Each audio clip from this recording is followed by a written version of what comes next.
Coleman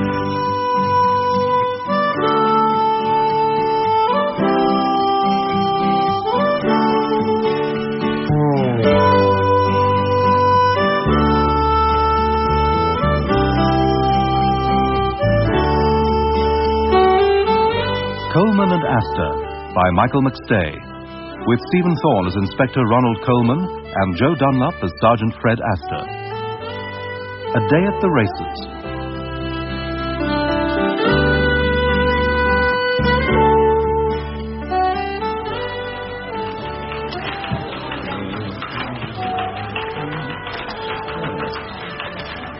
Constable Trent! Oh, Inspector Coleman. Oh, good morning, sir. I'm sorry if I made you jump. Oh, quite all right, sir. I was miles away. Listening, no doubt, to the pounding of horses' hooves on the green turf. Beg pardon, sir? Studying form. Oh. Runners and riders. Yes. Yes. It says runners and riders for 3 meetings. Yes. Trying to find the elusive winner takes a lot of concentration, sir. I'm sure it does, Trench. A bit of a hobby of mine, sir. Everyone should have a hobby, Trench. Oh, yes, sir. On the other hand, Constable, do you think the main operations room of a major police station is the best place to pursue this particular interest? I was on my tea break, sir. Tea break? Everybody has a tea break, sir.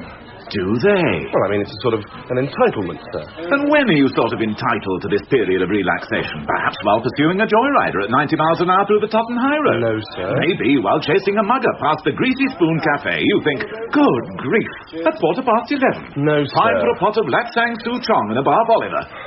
No, sir. No, Constable. In the unlikely event that you have absolutely nothing else to do, yes, sir, you might go to the canteen, which has been custom-built for just such an occasion. Sorry, sir. Yes, well, just think about it, Trench. Everybody needs a break, but you don't sit here studying form. How would it look if Superintendent Beecham came through? Nobody ever comes through here, sir. Well, I do. Yes, sir. Now, if your tea break is over, put your mind to those. 32 break-ins on the Grafton estate over the past 3 months. It'll be kids.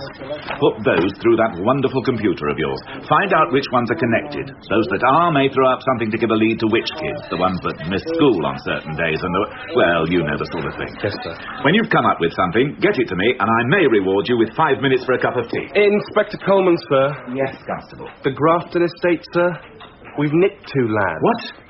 A couple of televisions turned up on a market stall. The guy was straight and he fingered one of the lads. Why wasn't I told? I don't know, sir. When was this? 2 days ago, sir. 2 days? Breakdown in communications, I expect, sir. All of them, Trench? Sir? These 2 youths committed all these crimes? No, sir. They admitted, I believe it was 23. Then find out who did the other 9, Trench.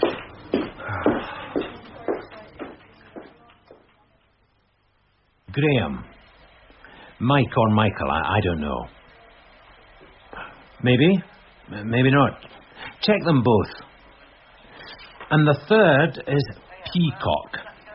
No first name, but known as One Lung. Yes, that's right. Fred? Oh, morning, sir. Excuse me. No, he's not Chinese. Not as far as I know. I think it's because he's only got 1 lung. Yes. Yeah, I suppose he does cough a lot. Fred, I want a word. My office. Oh, yes, sir. Sorry, I was interrupted. What? Yeah, I know it's not much to go on, but it's all I've got. No, I haven't done anything as far as I know. It's what's known as crime prevention. Catch them before they do... If you would. Thanks. Yes. Sergeant Astor at South Hants Central. No, South Hants Central. It's nowhere near Southend. Thank you. Good God, they're meant to be on our side. Yes, sir? Fred, where the hell are you? Get in here. I'm on my way. Oh, dear, what's getting to him this morning?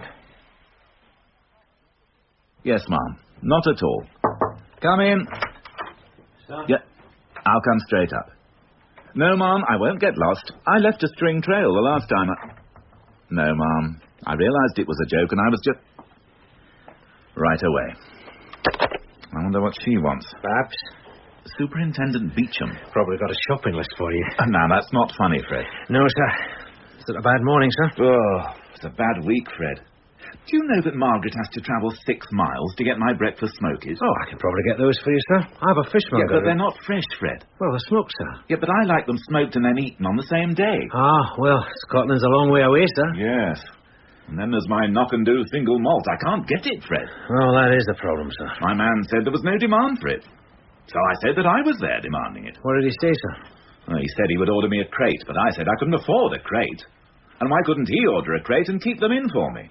And then he said he was only in a small way and couldn't afford to carry that amount of stock. That's quite a problem, sir. Was that what you wanted to see me about? No, it wasn't. Where have you been? I've been trying to find you all morning. As it happens, I've been in a pub. Yeah, exactly. I was given a message just after 9 o'clock to the effect that Sergeant Astor had gone to the pub. Then I discovered Constable Trench with his feet up studying a racing form. I sometimes get the impression that we're running some sort of holiday camp here. A friend of mine wanted to have a word. Business. Oh, business. Well, so I suppose you restricted yourself to just a couple of pints. As a matter of fact, sir, I only had a coffee. It was a bit too early for him, and I hate drinking alone. I'm sorry, Fred. But what am I supposed to think when I get a message like that? Well, that certainly wasn't the message I left, sir. I explained exactly where I was and what I was doing. Well, what was it? Anything I should know about? Not at the moment, sir. I'm putting out a few feelers. Right. I've got to see the super, but I want to talk about communications, Fred. It's not only garbled messages. I just found a damn great file on my desk that was cleared up a couple of days ago. Heaven knows what else I haven't been told about. I don't like wasting my time. Makes me tetchy. What with that and the smokies, sir? I said I was sorry, Fred. Yes, sir.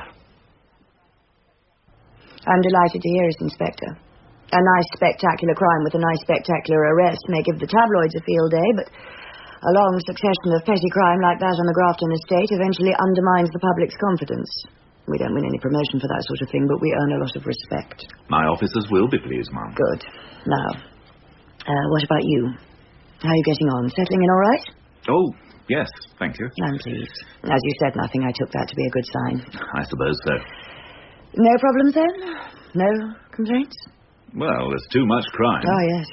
Very different from what you've been used to. Oh, we got our share of excitement in Scotland, Ma'am. Yes. And Mrs. Coleman? She makes her own excitement. I mean, is she settling in? Domestic stress is an important factor in determining the effective functioning of my officers. And Margaret brings her own stress with her. Really? Well, how would you like a day out, Inspector? What exactly did you have in mind, Ma'am? A day at the races. No, I don't... Newbury? Well, that's Berkshire, Ma'am. We're usually invited to send a small detachment to help out. Half a dozen uniformed officers and 1 or 2 plain clothes. I'm assured it's a very pleasant day out. Well, I'm not really a racing man. Now, if they ever need any help at the county ground... Cricket? That's more my game. One of the few good reasons for leaving Scotland. Yes, of course. Not much good cricket up there, is there? No. Suppose they have difficulty in finding a level pitch. Yes. The criminal mind never ceases to fascinate me, Inspector.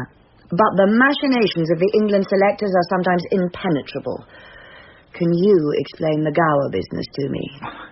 No, I don't think even the so-called selectors themselves can... No.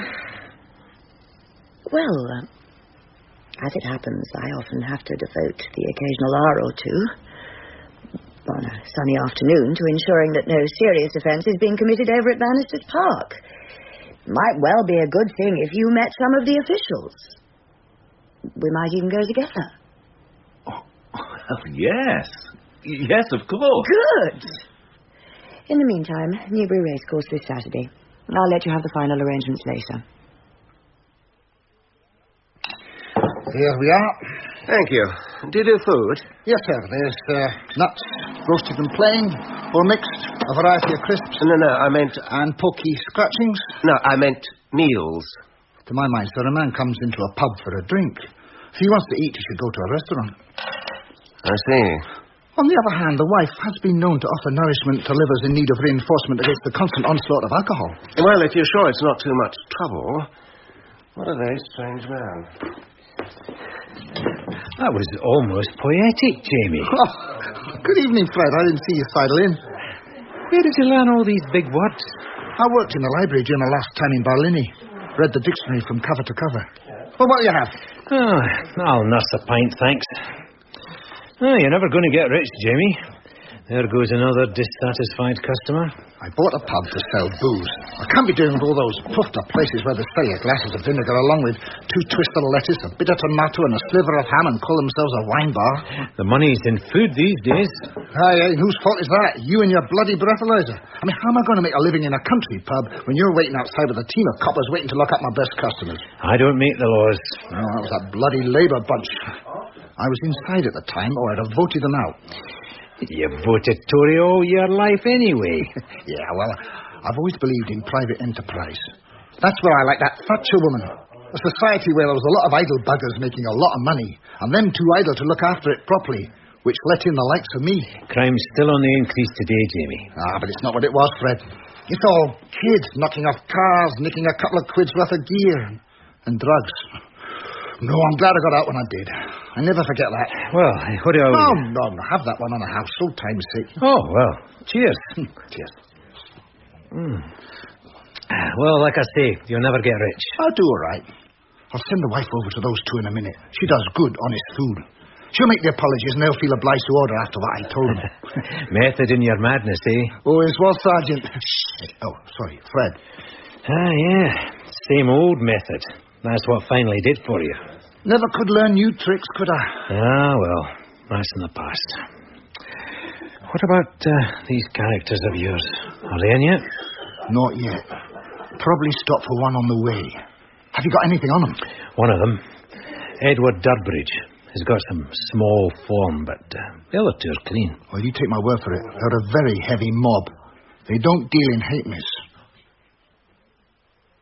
I'm sure she means well, but I'm not a racing man. Well, you'll have a pleasant day out. There's bound to be hospitality of some kind. Oh, I can never see the point of those poor animals chasing each other around in circles. You enjoy riding. Well, yes, a good gallop in the morning, the mists rising off the heather. Not watching a bunch of little men, bottoms in the air and noses stuck up the rear of the horse in front. Well, you probably won't see any of it. Excuse me, you're in my way. You'll spend the entire day closeted over a whisky or 2 with the clerk of the course and sundry police officers talking boring shop. I've got enough to do solving crime without wasting time talking about it. Could you stand over there? Yeah, and I mean real crime, not fake fortune tellers and fraudulent tipsters. Well, I went to a fortune teller once, years ago at Epsom, Madame Zorina. She told me I was going to meet a tall, dark, handsome stranger. Huh. As it happened, I did. Oh, no, it wasn't you. You came along later. Oh. Who was it? Doesn't matter now. Now would you stand over there? Thank you. She's a cricket person, by the way. Who? Babs. Superintendent Beecham. I thought we were talking about racing. No, we were talking about Babs sending me off for a day at the races. She's also suggested we might find a moment to pop along to the county ground together. All in the line of duty, of course. Of course. Now, that I would enjoy. Together? Well, she'd have to introduce me. But you can manage on your own at the races. What do you mean? You don't need anybody to hold your hand there. Margaret, I've no idea what you're talking about. Could you possibly drink your drink somewhere else? I was only trying to be sociable. I don't see a lot of you. Oh, well, a policeman's lot is not a happy one. Look, has something gone wrong today? Not as far as I know. Is she married? Who? Superintendent Beecham. No, she's not. Now, I want a spoon from that drawer. Sorry. Is she attractive? Haven't noticed. Oh, don't be silly, Ronnie. Of course you've noticed. You noticed whether she was married or not. Well, yes, I suppose she is. Striking. With good legs. Well, that was a joke. I've never looked at her legs. Of course you have. What has got into you, Margaret? Yes, Babs, Superintendent Beecham is an attractive woman. Striking. Strikingly attractive. And at the moment, my promotion depends on her, and I'm happy to say that there are signs that we might get on well together. Do you want to eat this evening? What? Then would you please get out of my kitchen?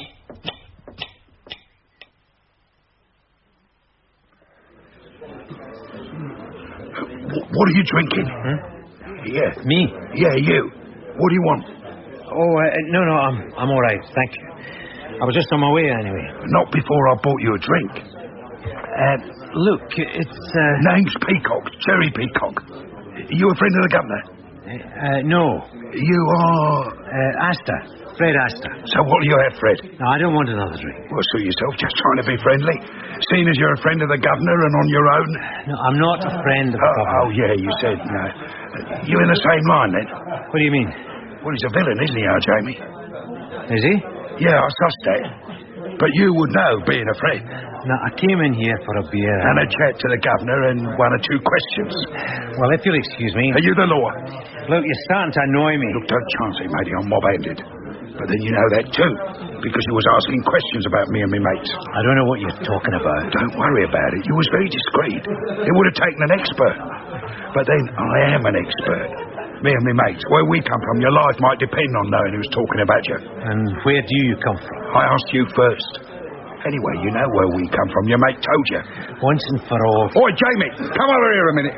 Look, I must warn you. Yes, sir. What can I get you? Oh, dear, oh, dear, oh, dear.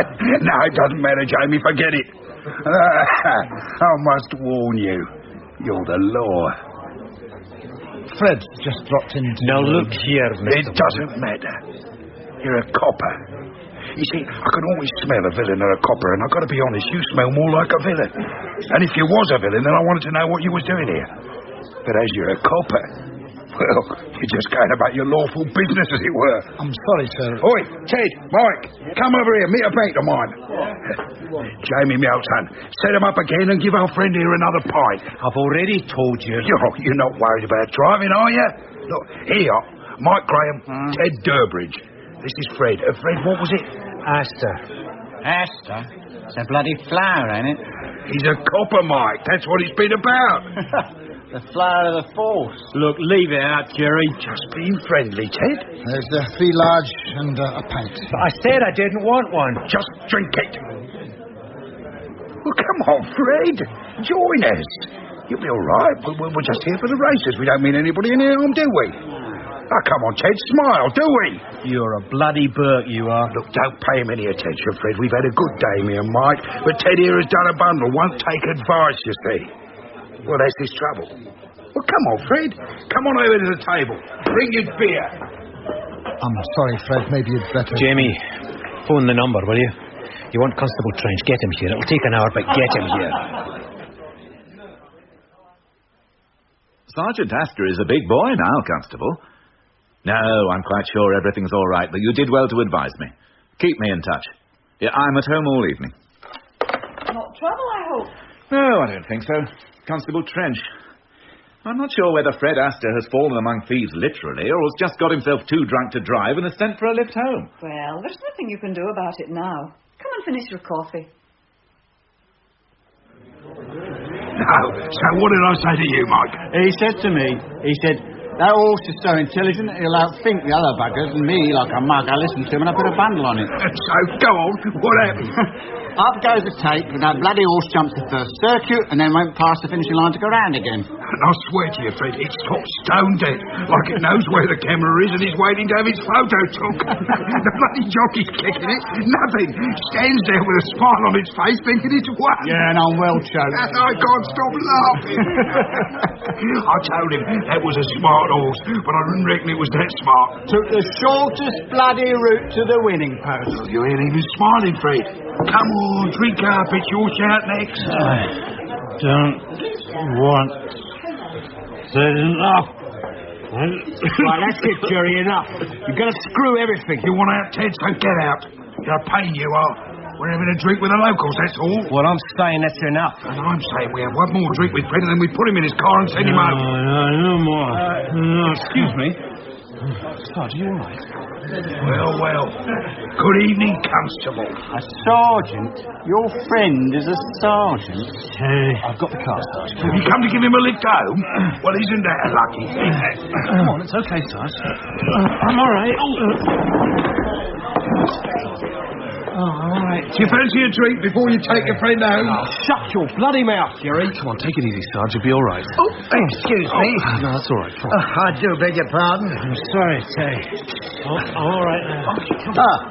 Ted? Not now, Bernard. Not now. Bugger off.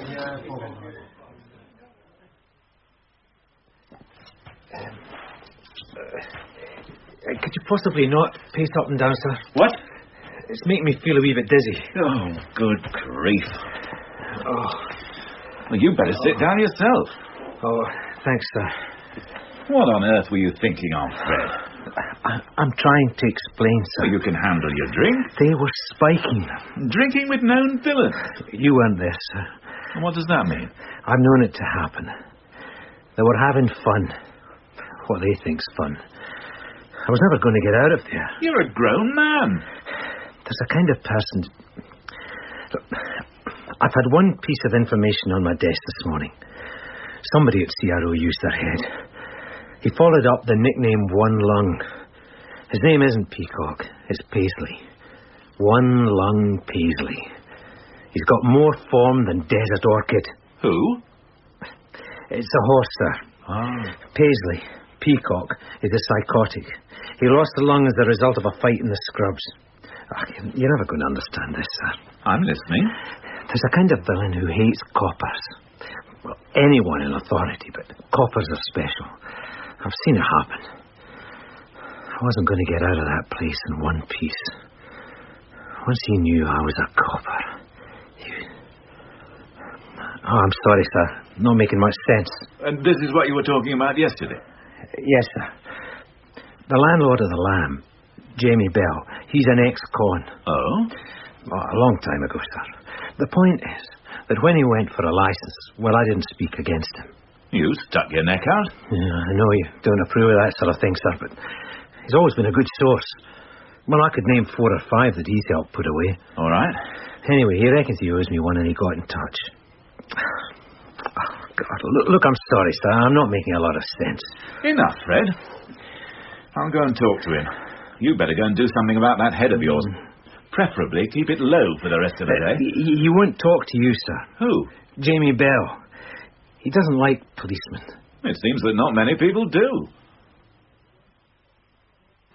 I don't talk to coppers. I'm not a copper, Jamie. It's Mr. Bell to you, Inspector. I'm a friend of Fred Astor, Mr. Bell. Now, he's not a well man this morning, but I gather that had it not been for you, he might have been a deal worse. You should watch who he drinks with. And we've discussed that. Who was he drinking with? I've just told you, I don't talk to coppers. And I've just told you that I'm here as a friend of Fred Astor. And I suppose that's little Mary Sunshine. But he's my driver. Somebody has to get Astor's car back. Well, in that uniform, he looks very much like a copper to me. Constable Trench, would you like to go and stay with the car? Sir? Make sure nobody steals it? It'll be all right, sir. Just go and stand by the car. Oh, very good, sir.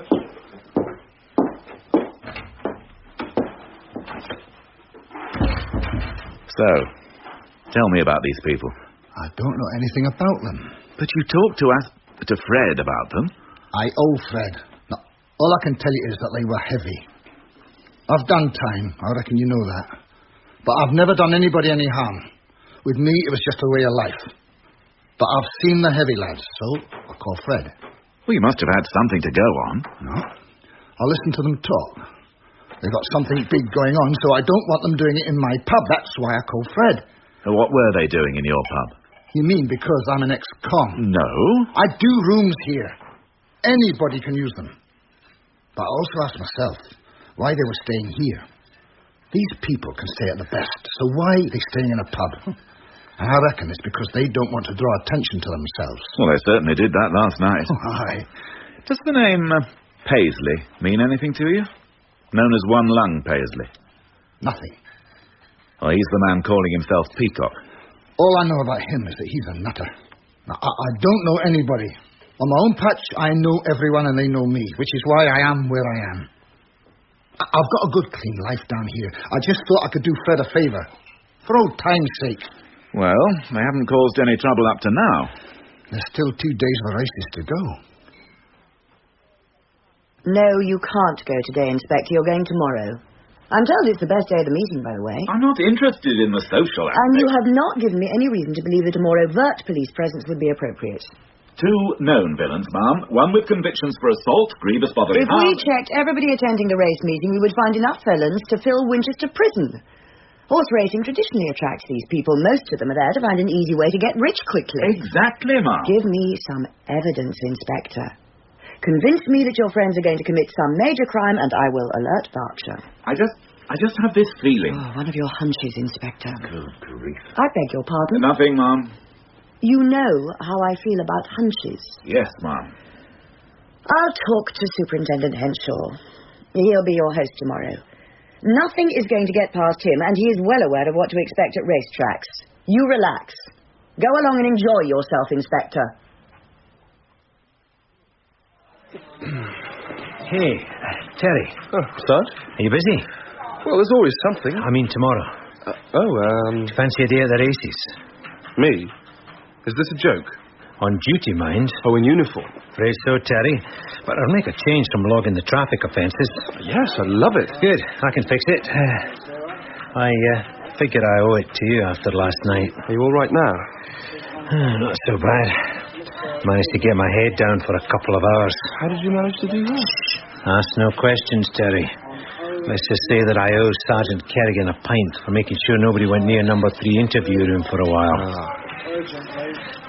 By the way, you haven't said a word of this. It's none of my business, Sarge. Good. I mean, anybody's entitled to have a drink or two on a night off. Terry, I wasn't drinking.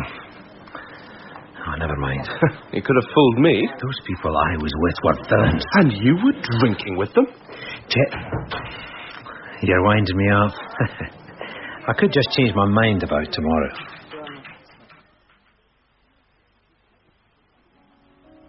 She said it as if I was on my way to a party. Relax and have fun. Then why don't you, Ronnie? What do you mean? In all the years at Kirkcaldy, you never brought your work home with you. Unless it was something amusing that had happened. Since we've come south, you've not stopped complaining. I'm not complaining, Margaret. No, not complaining, but I have been constantly aware of your problems. But that blasted woman seems determined to treat this whole business as a church fete. Whereas I know that 3 villains have arrived in the area with the intent to commit a crime of some sort. Perhaps they've already committed it. I hope not. You're assuming that whatever they're up to will take place tomorrow. They could have done whatever it was they were planning to do, and already be on their way back to London. And it arrives on my desk tomorrow morning. But didn't you say it would be the Berkshire force? Yeah, well, that would serve them right. Oh, dear. We are in our worst little boy sucks booty you mood, aren't we? Oh, let me get you another drink. Dinner will be half an hour yet. Well, it would serve them right, wouldn't it? Thank you. By the way, that blasted woman, is that the same one who is suggesting you spend an afternoon at the cricket with her? What? Oh, did I call her that? I assumed it was the same one. Well, she is being particularly obtuse about this business. Not trusting your famous hunches. Margaret, these men are hard cases. Who might even just be down here for a few days' escape from the daily treadmill of planning crime. Here, nurse that while I see to the meal. And tomorrow, you take Bab's advice. Relax and enjoy yourself.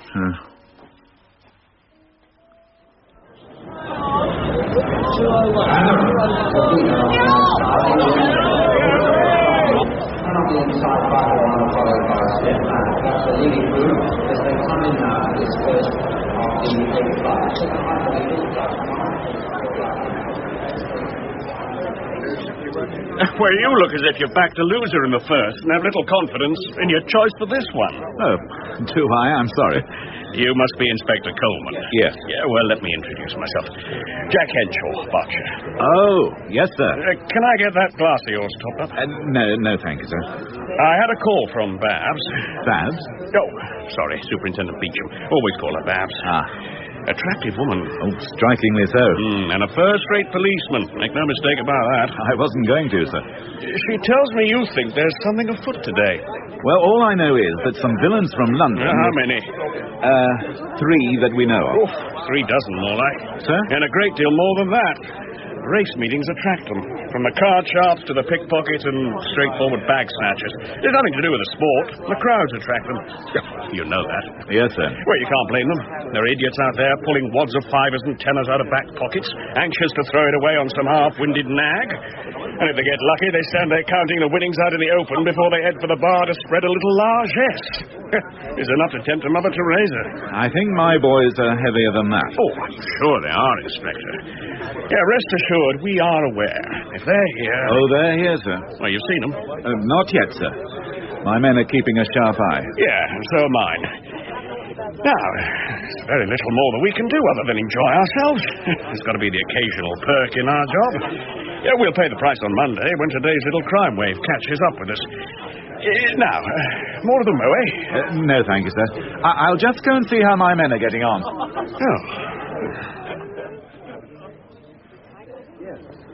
Are you sure you know what you're doing, Terry? Well, it's only a hunch, Sarge, but I reckon that it all adds up. Tell me again. Well, the first thing you have to know is how their minds work. Yeah, but you said there was no form. Oh, there's got to be a first time, Sarge. But look at the parents. Both of them have got loads of form. It doesn't follow that the offspring... They used to tell us at Ashford that it often runs in the family. Yeah, but they were talking about villains. And it's the same with horses. Oh, will you do it for me, Sarge? I can't do it in uniform. No. All right. You want £1 to win? On the tote. They're showing better odds. And why not risk a penny or two yourself, Sarge?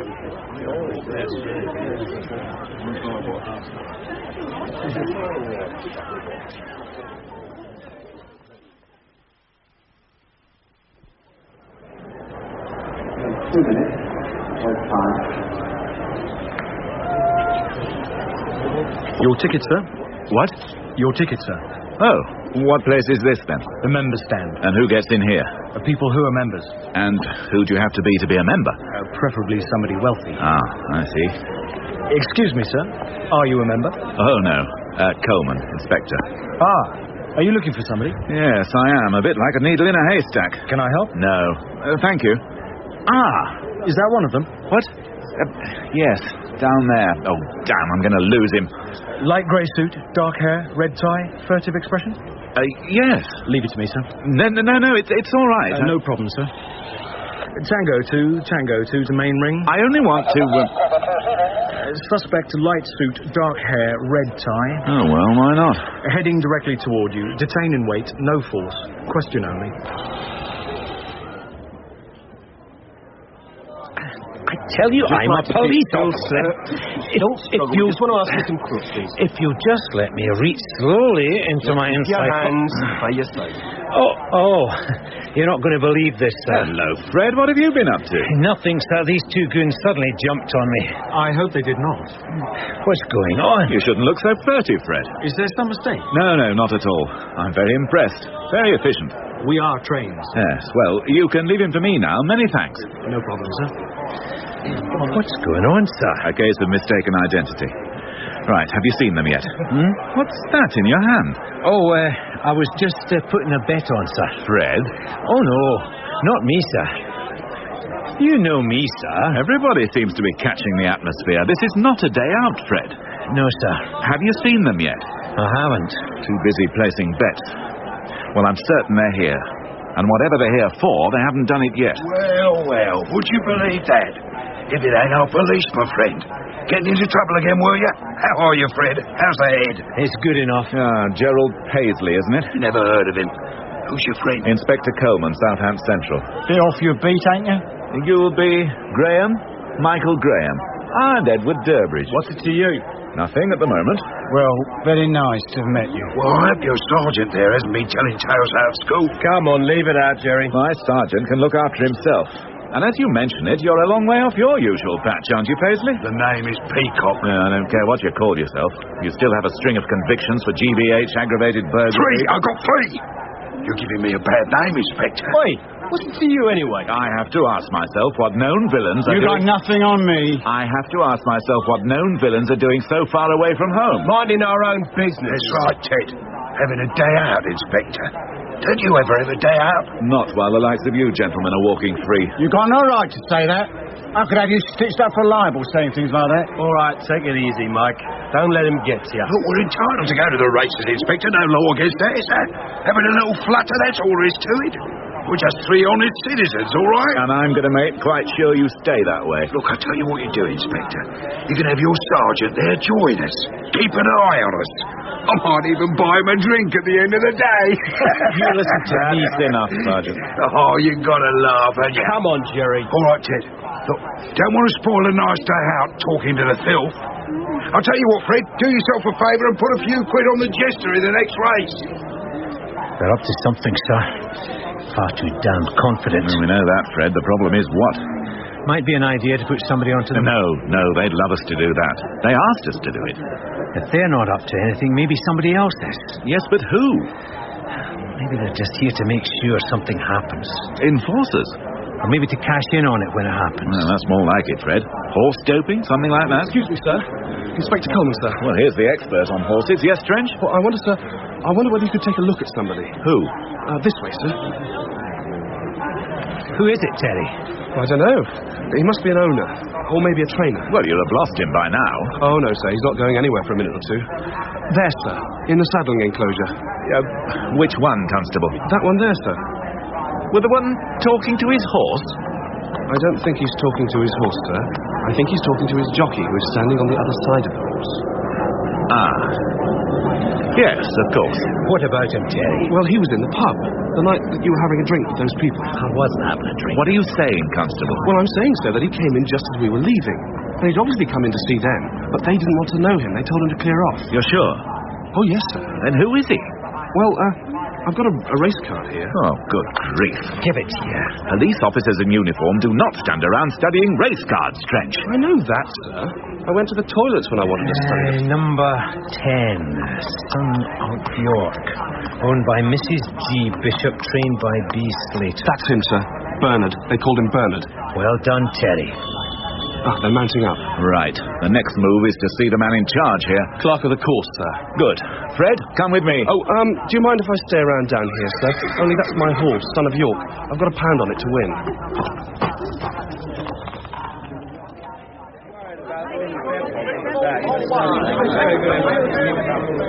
Come to join us, Inspector. Let me find you a glove. I'm all right, sir. My sergeant's waiting for me. Could be a bit of a problem. There's plenty of champers. Thank goodness they know what to expect when we descend on them in force. Clean glasses are the problem. I was looking for the clerk of the course. Oh, he's not here, old chap's far too busy. Well, is there a difficulty? Well, I think there might be, Superintendent. Something about this race. Well, the person you want is Brigadier Mike Bembridge-Jones, chairman of the stewards. Nothing gets past Mike. Do stop fretting. Come and meet some of our people. No, honestly, sir, my sergeant is waiting. I don't think I have time. Weighed in. What does that mean, Brigadier? It means we accept the result of the race. Despite the fact that we know that something's going on? Sadly, there's nothing illegal in what has happened. Have you checked the horse for dope, sir? As a matter of routine, Sergeant. Any horse that wins under those circumstances would automatically be tested. Well, then... We'll not find any trace of a forbidden substance there, Inspector. Come. Come in, Bernard. Do take a seat. I expect you know why I've asked you to drop by. Now, you don't know Inspector Coleman and Sergeant... Astor. Sergeant Astor? Police? This is Bernard Slater, trainer of Son of York. Well, what are the police doing here? Bernard, you've heard what my fellow stewards have had to say. A rather surprising win. No. Did you have a few pennies on him? Well, I always have a bet. You know that, Michael. Yes. It would be interesting to know how much you laid out this time. Son of York won fair and square. I don't doubt that for one moment, Bernard. I'm questioning the odds. The going suited him. Yes, indeed. And the longer distance. You don't always find a horse's best distance. Poppycock, Bernard. Inspector, I will explain this for your benefit. I've done nothing. Will you keep quiet, Bernard? Inspector, a good trainer, and Mr. Slater is a good trainer, if a little greedy. No, you have no right. A good trainer knows the horse's potential before he enters it for its first race. Now, that's not necessarily... Of course, a horse may alter with age. It may never do anything on the flat and turn out to be a natural jumper later. But I repeat my basic premise. And when a horse like Son of York is run consistently over short distances in heavy going... That's muddy underfoot, sir. Yes, precisely. And when that horse never does better than 6 under those conditions. And when that horse has travelled some hundreds of miles to run for the first time on firm going over 1.5 miles and wins by a length... Well, Bernard? But I thought he was worth the outing. Of course he was worth the outing. At the completely false odds, based on no previous form, of 9 to 1. Yes, Bernard, he was worth the outing. I've done nothing illegal. Sadly, you have not. So if that's why you've got the police... They're here on a totally different matter. However, you know what we think of sharp practice, Bernard. There's no sharp practice. Please don't insult my intelligence, Bernard, nor that of my colleagues. We shall have a very beady eye on you in future. Remember that when you reapply for your license. Inspector? Thank you. Mr. Slater, can you explain your relationship with Gerald Paisley? Or perhaps you know him as Gerald Peacock. Well, I don't think You I met him know at a pub called The Lamb the night before last. Lamb. I did go to a pub. I didn't Brigadier know... Bembridge Jones informs me you train in Yorkshire. Yes. Well, quite a coincidence, wouldn't you say? They were a long way from home, and you happened to choose a small pub rather off the beaten track to have a drink, and you meet known criminals there. I had no idea. They were criminals? I did meet some people there. Yes, I remember we got talking about racing, but I had no idea. Just chance acquaintances. I could hardly know they were criminals. Well, you do now, Mr. Slater. Thank you, Brigadier. It really does all look rather messy, doesn't it? We go to great lengths to keep the sport clean, Bernard. Do remember that. There's a good chap. Now, look, Michael, you know me. It seems that I don't. Thank you, Bernard. That will be all. I really do resent any inference that anything untoward... Yes, I'm sure you do, Bernard.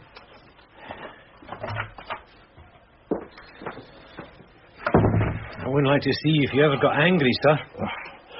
I despise people like Slater. The sport has given him a good living. He has a couple of good horses in his stables. Yet he still tries to make that little bit on the side by methods that are distinctly dubious. But not illegal. There's nothing illegal about misleading the public concerning a horse's true potential. He was also trying to mislead me about his relationship with Peacock. We're quite sure he went to the Lamb specifically to meet him. Well, he has a second horse running in the 5th. King's Error. Terry Trench says that one's worth a bet, too. He reckons Slater hasn't brought them all this way just to give them an outing. But he's not trying the same thing twice. King's Error has some form. Stands a chance. It should certainly get placed. Oh, is that a tip? Certainly not, Inspector. I've been in the sport too long not to know that trying to find a winner is truly a mug's game.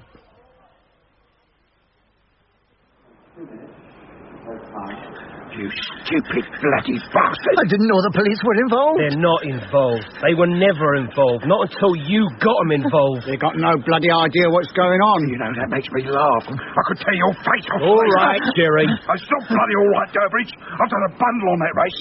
His stupid horse coming out of nowhere and dust me up. But we're going to get it back on the next one. Aren't we, Slater? I can't. Oh, yes, you can. They're on to me. Because you have to get greedy. I mean, how much did you make out of that little caper, eh? 30 bob in prize money and a bet on the side. And how much are you going to make on the next race? You make me sick, Slater. Didn't even put us in for a touch of it, did he? I've done a bundle on some bloody nag. I didn't know the police. Not the police. I've done my cobbler's hire. Bloody jester ought to be in a knacker's yard. Oh, shut up about your bloody horse, Don't you Jerry. ever told me to shut up, Graham. All right. It's all right, Jerry. Take it easy. Mike didn't mean that. He doesn't tell me to shut up. But we've all got a bit upset, thanks to this stupid ponce. I didn't know the police. Anyway, what were they doing in the pub the other night? What's going on? You keep your nose out of it, you... You ain't been so bloody clever, Jerry. You've done your best to screw this. God, I've got to get involved with a psycho. Oh, bloody... Shut up! Now, just look at it this way, Slater. There is a lot of money invested in this next race. Now, you can see that Jerry is a little upset already. Well, there's a lot of people in London who are going to be even more upset if they lose their investment. You might even be pleased if I was to leave you to Jerry to sort it out. You can't threaten me. I'm not threatening you, Slater. I don't threaten people. Do I, Mike? Nah, just tell him to. That's it. I tell people, Slater. I don't threaten anybody. I tell. You got that? But we can't get away with it. They're watching me. Now, let's just go through it. You don't understand. The horse is checked in, right? Yes, but... Just listen. Listen, all right? King's Era is checked in, and all that DNA stuff you was talking about is kosher. Yes, but they'll check the horse after the race. They're bound to after that last race. And whose fault is that, eh? All right, Michael. So what? What are they going to check it for? Dope? Yes. And they're not going to find any, are they? Well, that's not the point. That is exactly the point, Slater. A horse is here with the correct, what did you call it, passport? It's clean, isn't it? A horse wins a race by maybe half a length. That's down to your jockey. And you better make bloody sure he makes it look good. Nothing flash. Then the vet checks the horse and it's still clean. So where's the problem? Weighed in. It's all changed now. I can't do it. I can't do it.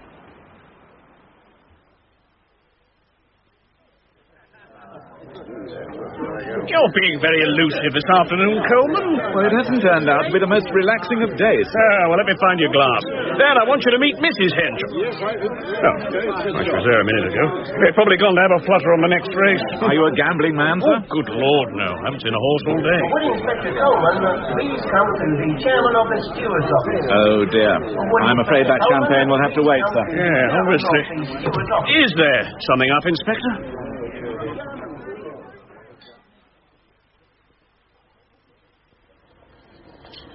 I can't be certain, Inspector. I can only say that it is rather peculiar. When the steward saw Slater's horsebox leaving the course, he realized that Slater still had King's Era running in the fifth. We had no notice of any withdrawal, and there seemed to be no reason for him to be leaving. Did your man try to stop him? No. I understand that Slater himself... Slater hasn't left the course. Not to my knowledge. The point is that the steward then saw that he had a second horsebox, which was still here. Slater? Yeah. Now he has two horses running today, and for that he only needs to travel one horsebox. Yet he brings two. Another horse? It's a possibility. One that he wants nobody to know about. This is all conjecture. But perfectly logical conjecture, Brigadier. I want to know what's in that horsebox. Can I use your phone? Tell me again, Sergeant. He might well be going north on the A34, sir. On the other hand, he might travel the side roads. Inspector Coleman's getting our islander up. They'll find him from the air if you can stop him. And what crime is being committed? I don't know, sir. And you want me to alert my cars on a whim? Yes, sir. Right. Lead me to this phone, Sergeant. Thank you, sir. Your Inspector Coleman seems determined to ruin everybody's day, doesn't he?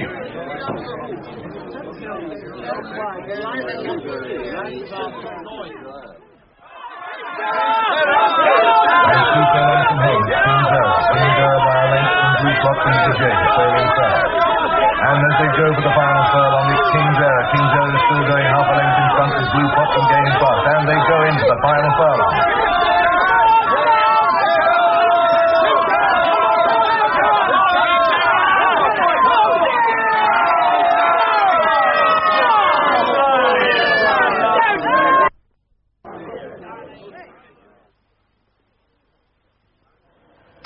I'm still not certain what's been going on, Inspector.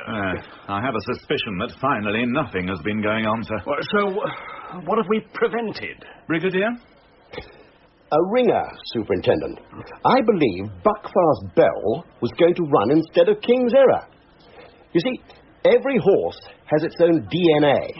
Sounds very sophisticated. Oh, it is. A great deal has been done to minimize the possibility of anybody bringing the sport into disrepute. When King's Era arrived at the course this morning, his passport, his DNA, was checked as a matter of routine. And that horse that we picked up, Buckfast Bell? Buckfast Bell. A class horse in a very different league from King's Era, and also trained by Slater. And you think he was going to substitute that horse? I'm certain of it, Superintendent. And he'd have got away with it? Well, the horses are very similar. The owner would know the difference, of course, and the trainer and the jockey.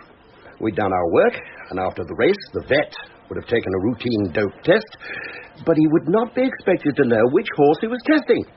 There were over 80 horses entered for today's racing. But what was Slater hoping to gain? Prize money? A side bet? I think you might be close, Inspector. The side bet. There's been a surprising amount of money bet against King's Era today. Enough to shorten the odds on the favourite Blue Flotsam, and lengthen the odds against King's Error by possibly a couple of points. You said that Slater was associating with known criminals. Are you suggesting they were betting against King's Error? But why the presence of this other horse? Buckfast Bell. I am suggesting that for an outlay of some hundreds, you can substantially affect the odds on any horse at a comparatively small meeting like today's. It would be interesting to find out how much money was bet on King's Error off the course. The betting shops, who pay out at the starting price odds given at the course. Well, they've lost their money. But not if Buckfast Bell had run in King's Error's colours. Short of breaking a leg, she would have been a certainty in that field. Good Lord. A betting ring.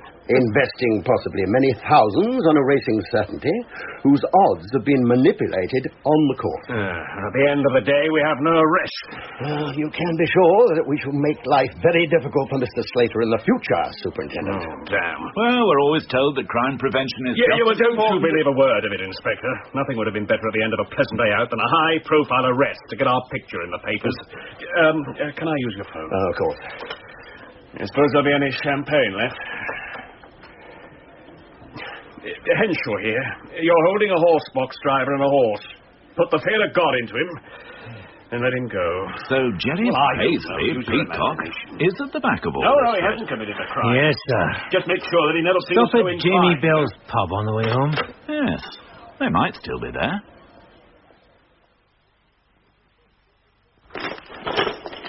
They did this.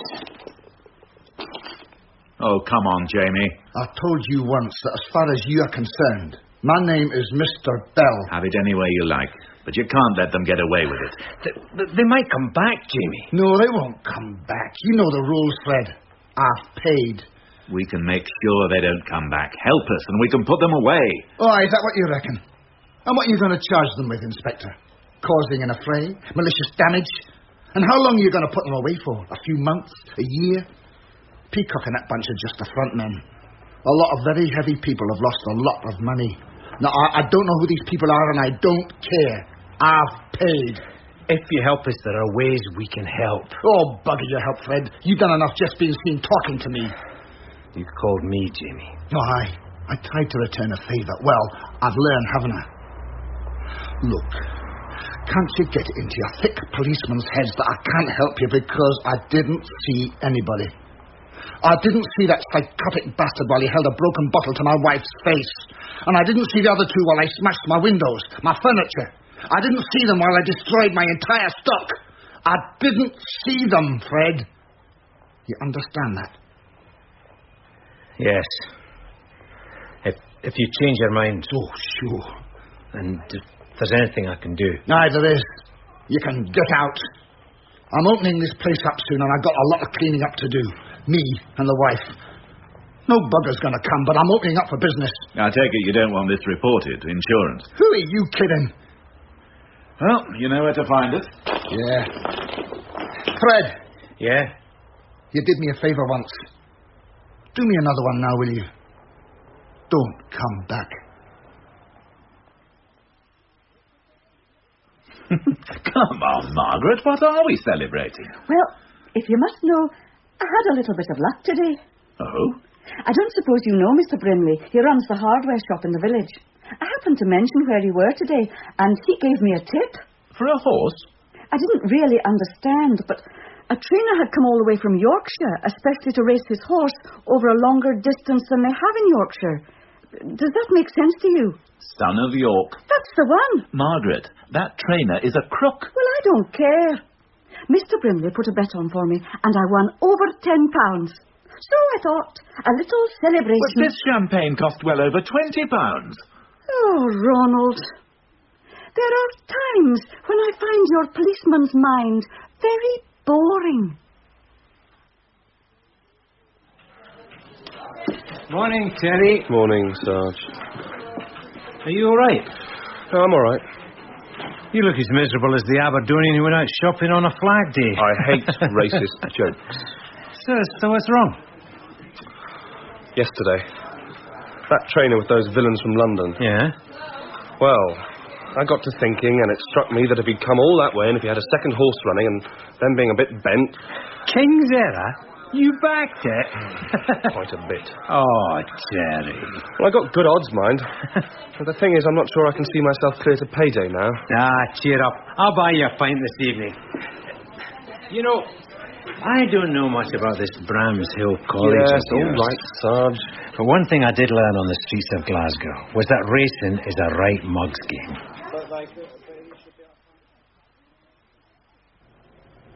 You had quite an exciting day yesterday. Yes, Mum. I've had Ted Henshaw on the phone. Pity you couldn't get an arrest, but he's full of praise for your alertness. We had a fair amount of luck. That's a much underrated aspect of our work. And I did appreciate Superintendent Henshaw's instant reaction to what was little more than a hunch. His appearance can be deceptive. He's a good copper. This London gang, anything there? Afraid not. As far as we're concerned, they didn't do anything. Except lose a lot of money. Well, you know what they say about horse racing, Inspector? Yes, Ma'am. It's a mug's game.